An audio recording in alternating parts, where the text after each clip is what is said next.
Greetings. My name is Shadow Protector 99, and I'm here to give you a review on The Adventures of Tintin, aka The Adventures of Tintin, Secret of the Unicorn. But anyways, to get this review started, I'm gonna take a quick little seat here.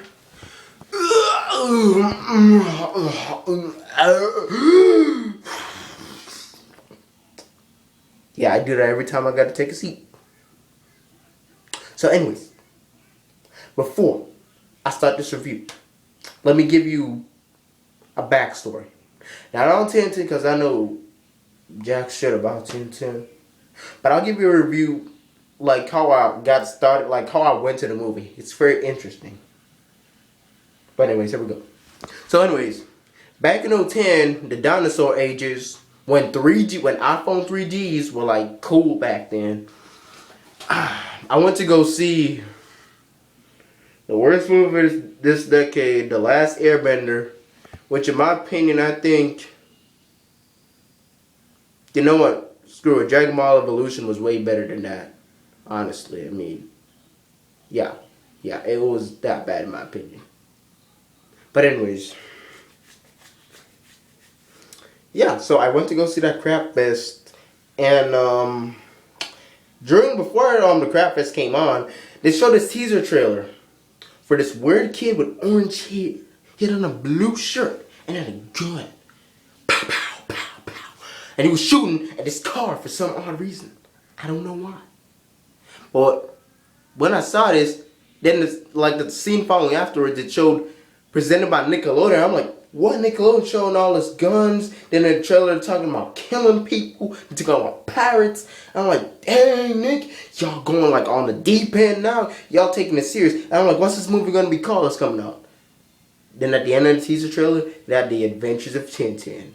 And after watching that beautiful, gorgeous animation, I was like, this movie gonna be a beast, man. Next year, 2011, December. Oh my goodness, this is gonna be like the best movie ever. So yeah. So you know, after I left the movie theaters, with only that in mind, basically, The Adventures of Tintin teaser, because, you know, I completely forgot about The Last Airbender. I wanted to forget about that movie. But anyways, I walked back, went home, went on Wikipedia, learned a little bit about Tintin. Didn't really learn much. But anyways, then I watched some of the cartoons. The cartoons were really nice. And I have to say, for the cartoons, they were really dark back in the 80s. I mean, dang. But then again, it was 80s. Back in the 80s, apparently y'all had balls back then. Unlike today's time, where, you know, we got soft balls, not hard balls, you know. We got all this Jersey Shore 5 crap. We got, what's it called, freaking Total Drama Island, and those shows need to die. I'm gonna get into another rant later on that one. But yeah, moving on. So anyways, time went on in 2011, back in the Stone Ages. Finally, December came. I went opening day on December 21st, which was a Wednesday, with my little cousin, because she wanted to come too. So we went there, we paid for our tickets, and surprisingly for being opening day, there was not a lot of people. Seeing that this would be like the best animated movie of the year, or this is a movie you should take your kids to, that was being announced on the freaking commercials. And you know, they just paid those people to say that crap, because they know that was just as bored as I was. And no, you didn't hear wrong. I said it. I was bored out of my mind when I went to go see this movie. I had, you know, when we went there, after like the little nice intro, animated intro played out, I had to, 10 minutes into the movie, I had to wiggle myself, I had to jiggle myself, you know, just to keep myself awake from watching this movie, because it was boring, honestly. Yeah, that's right, it was boring. And it broke my heart, honestly. I was like, TinTin, what happened to you, bro? In 2010, you was looking potential, but now you hurt my, I don't recognize you anymore, bro. I don't recognize you anymore. So yeah, I was disappointed in this movie. And you know, you probably looking at your computer screen asking, why, Shadow Protector? Why? Why are you saying this, bro? What you know about TinTin? Huh? What you know about TinTin? I'm an avid TinTin fan, okay? And I've been an avid TinTin fan since 1927 when the book came out, and I've been sucking Tintin's Belgian nuts ever since then. Huh? What do you know about TinTin, Shadow Protector? First of all, I didn't need to know you suck Tintin's Belgian nuts. Secondly, I really don't care. The movie didn't meet my expectations, and that's a bad thing. So before you tap on your little comments, just commit suicide. Because you want to be TinTin fanboys are essential to this world. Now, if you're a fanboy, I don't mind. I don't mind getting your comments at all. You know, giving me a reasonable explanation why you thought the movie was good because you're a fan.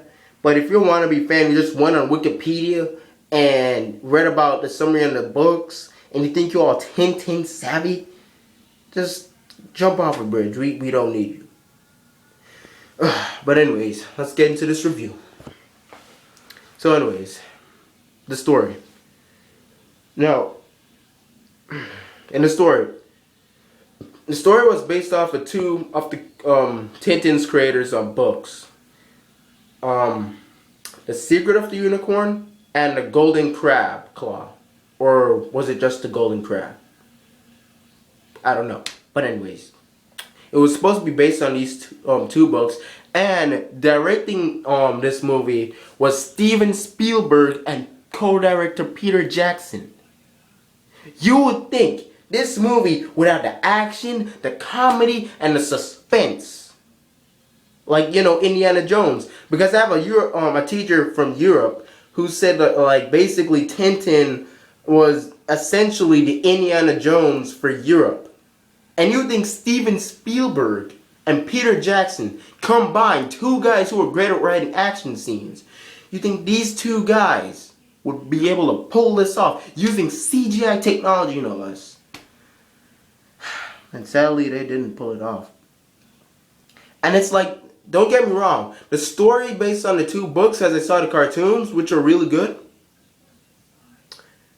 that's just it. The story, it took some creative liberties with the dialogue, but other than that, though, it just followed the book, you know? It's like, the dialogue was just dialogue. Scenes just played out for the sake of the story. Action scenes played out for the sake of the story. The scenes didn't, you know, hold on to you. It didn't give you that impact that you want, you know? You didn't have that feeling, that emotion to it, that, you know when a scene happened? Like, what's it called? Like freaking, what's a good example? Like when Luke Skywalker learned about Darth Vader being his daddy, spoiler alert, oops. You know, that scene stuck with you for years. I'm like, dang. Your worst enemy, your own daddy. Shit. And that stuck with you for years. You don't get any of those scenes whatsoever. It's like scene just played out just to be played out. Nothing stuck with you from this movie. And it's based on two books, so that was kind of a big challenge. But in my opinion, I think the movie followed the Secret of the Unicorn, the Golden Crab Claw more than the Secret of the Unicorn. That's just me. But anyways. Yeah. And again, the story was just kind of stale. And basically the dialogue, just plain boring, honestly. I don't want to give away too much of the movie about the story. But basically what it is, Tintin, he's in this flea market. And he's attracted to this ship which is a model of the actual ship that was destroyed back in the 15th century. The unicorn. He wants the ship. He likes it. You know, he looks all cool. You want to do some stuff with it. Stick it up his butthole later. But anyways, yeah, he wants the ship. He thinks it's the coolest thing since sliced bread. Then the CIA agent telling him like, oh, you know, don't get this boat. It's cursed. You know, whatever. It's not really cursed, but he's just telling him like, don't get this ship because you're gonna attract attention from like the wrong crowd, from this organization.